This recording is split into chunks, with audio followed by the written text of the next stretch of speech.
ओम शांति। आज शिव बाबा टीचर रूप में हम बच्चों को विश्व की राजाई प्राप्त करने की शिक्षा देने के साथ साथ हमें किन बातों की परहेज रखनी है उस पर भी हमारा ध्यान खिंचवा रहे हैं। तो आइए रिवाइज करते हैं आज के 19 मार्च 2026 के मधुर महावाक्यों को। ऊंच पद की प्राप्ति के लिए कौन सी खबरदारी रखनी है? मनसा से भी किसी को दुख नहीं देना, किसी भी परिस्थिति में क्रोध नहीं करना, बाप का बनकर इस रुद्र यज्ञ में विघ्न रूप नहीं बनना, मुख से बाबा बाबा कहकर चलन अनरॉयल नहीं बनाना। मनुष्य को पतित बनाने वाला प्रेरक कौन? 5 विकारों रूपी रावण। पतित पावन एक ही है, इससे क्या सिद्ध होता है? पतित बनाने वाला और है, पावन बनाने वाला और है, दोनों एक हो नहीं सकते। खुशी बढ़ने का आधार क्या है? निश्चय। कुमारियों और गृहस्थियों को किसे फॉलो करना है? कुमारियों को मम्मा को फॉलो करना चाहिए, गृहस्थियों को बाबा को फॉलो करना चाहिए। हर एक को क्या समझना है? मैं पतित हूं, मुझे पावन बनना है। मुख्य बात बाप ने याद की यात्रा की सिखलाई है, इसमें देह अभिमान नहीं रहना चाहिए। स्वर्ग को याद करना मना, यहां से मरना। बाप को याद न करने का क्या परिणाम होता? मूंझते, गुटखा खाते रहते।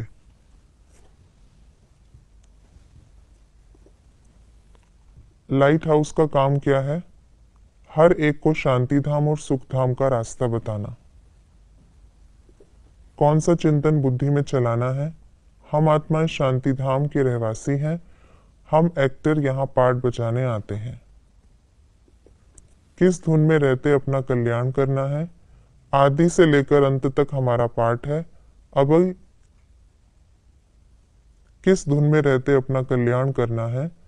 आदि से अंत तक हमारा पाठ है। अभी कर्मातीत अवस्था में जरूर जाना है, फिर गोल्डन एज में आना है। मीठा बनने की युक्ति क्या है? देही अभिमानी बनना। भारतवासियों के दूसरे धर्म को अच्छा समझ चले जाने का कारण क्या है? अपने धर्म को भूल जाना। किस सर्विस से जय जयकार होगी? आपके सामने आते ही देह को भूल अपने देही रूप में स्थित हो जाएं। ज्ञान स्वरूप प्रेम स्वरूप आत्मा कौन है? शिक्षाओं को स्वरूप में लाने वाले। विजय के आगे समस्या क्या है? समस्या नहीं। विजय के आगे समस्या क्या है?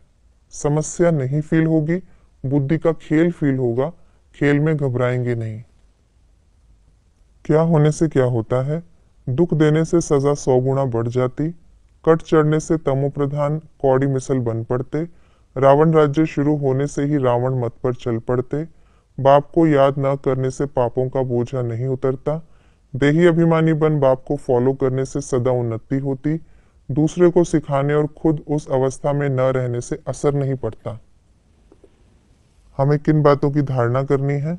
क्रोध नहीं करना, किसी को दुख नहीं देना, एक्यूरेट रूप बसंत बनना, मुख से सदैव रतन निकालना, सबको स्वर्ग का रास्ता बताना, श्रीमत पर चल स्वराज्य पद पाना, आप समान बनाने की सेवा करना, किसी की दिल को रंज नहीं करना, बोलने चलने में बहुत रॉयल बनना, स्वयं को ज्ञान योग बल से देवता बनाना, बाप समान सुख करता दुख हरता बनना, मुखड़ा सदैव देवताओं जैसा हर्षित रखना, अपना कल्याण करना, सिर्फ पंडित नहीं बनना, देही अभिमानी बन बाप और चक्र को याद करना, बेहद के बाप से बेहद का वर्षा लेने का पुरुषार्थ करना, पावरफुल दर्पण बन सभी को स्वयं का साक्षात्कार कराना। ये थी आज की मुरली की विशेष बातें। हमें सतयुग में ऊंच पद की प्राप्ति करनी है, तो सदा अटेंशन रहे कि बाप समान दुख हरता सुख करता बनना है, कभी किसी को दुख नहीं देना। ओम शांति।